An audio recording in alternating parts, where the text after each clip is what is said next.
Corporation chairman గా ఈ రోజు ఈ ప్రమాణ స్వీకారానికి విచ్చేసిన వేదికపై ఉన్న పెద్దలందరికీ మరియు ఇక్కడ విచ్చేసిన ప్రతి ఒక్కరికి, కూటమి నాయకులకి, అభిమానులకి, మత పెద్దలందరికీ నా అస్సలాముఅలైకుం నమస్కారం తెలియజేస్తున్నాను. మరి ముఖ్యంగా ఈరోజు జనాబ్ షేక్ ముస్తక్ అహ్మద్ గారికి నా ప్రత్యేక అభినందనలు తెలియజేస్తున్నాను. అదేవిధంగా ఈరోజు ముఖ్యంగా మనము నమ్మిన అభివృద్ధి సంక్షేమాన్ని పరుగులు పెట్టించగల ఏకైక విజన్ లీడర్గా, అడ్మినిస్ట్రేషన్ లీడర్ అయిన మన గౌరవనీయులు పెద్దలు ముఖ్యమంత్రి వర్యులు చంద్రబాబు నాయుడు గారు సహాయ సహకారంతో మరియు తండ్రికి తగ్గ తనయుడిగా జూనియర్ విజనరీ అయిన విద్యాశాఖ మంత్రి వర్యులు లోకేష్ అన్న గారి సహాయ సహకారంతో మరియు డిప్యూటీ సీఎం అయిన పవన్ కళ్యాణ్ గారి సహాయ సహకారంతో, పెద్దల సహాయ సహకారంతో ఈరోజు ఈ యొక్క ఫైనాన్స్ చైర్మన్ ఇవ్వటం మా ముస్లిమ్స్ కి ఎంతగానో ఆనందంగా ఉంది, సంతోషంగా ఉంది.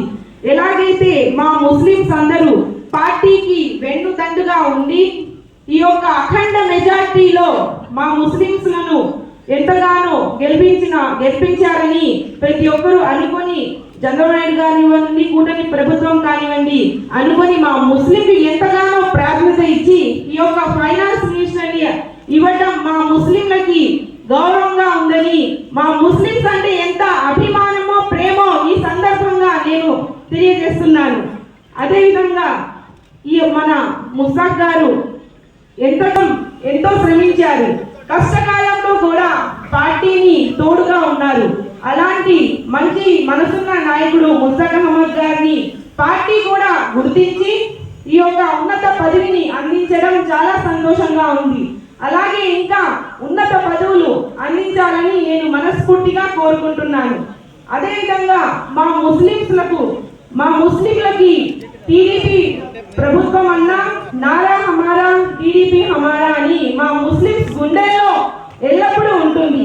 ఎందుకంటే మా ముస్లింలు ఆర్థికంగా, రాజకీయంగా, విద్యలో, సామాజికంగా ఎదగాలని ముఖ్యమంత్రి వర్యులు చంద్రబాబు నాయుడు గారు ఎంతగానో ఆసరాగా అండగా ఉంటున్నారు.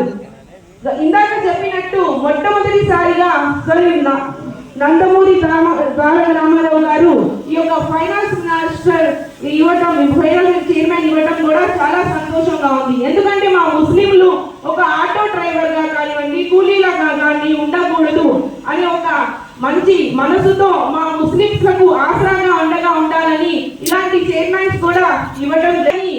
మిషన్ 2020 అంటూ గతంలోనే ఎడ్యుకేషన్ గురించి చెప్పారు. అలాగే మళ్ళీ మిషన్ 2047 అంటూ మన పిల్లలు ఒక డాక్టర్ గా, లాయర్ గా, ఇంజనీర్ గా ఉండాలి. మా ముస్లింలకి సంక్షేమ పథకాలు కానివ్వండి, ప్రతి ఒక్కటి కానివ్వండి బాగుండాలి అని ఎంతగానో ఆసరాగా, తోడుగా అండగా ఉంటున్నారు. మనమందరం చూసాము, గతంలో మా పిల్లల కోసం ఉర్దూ అకాడమీ కానివ్వండి, కాలేజెస్ కానివ్వండి, స్కూల్స్ కానివ్వండి ఇలా ఎన్నో సంక్షేమ పథకాలు ఏర్పాటు చేశారు. మరి ముఖ్యంగా మా ముస్లింలకు దుల్హన్ పథకాన్ని కూడా ఏర్పాటు చేశారు. ఇమాములకి, మౌజాన్లకి ఆర్థిక సహాయం అందించారు. ఇలాంటి అనేకమైన సంక్షేమ పథకాలు చేశారు. మనమందరం చూడొచ్చు, గతంలో హైదరాబాద్ లో హజ్ కమిటీని కూడా ఏర్పాటు చేశారు.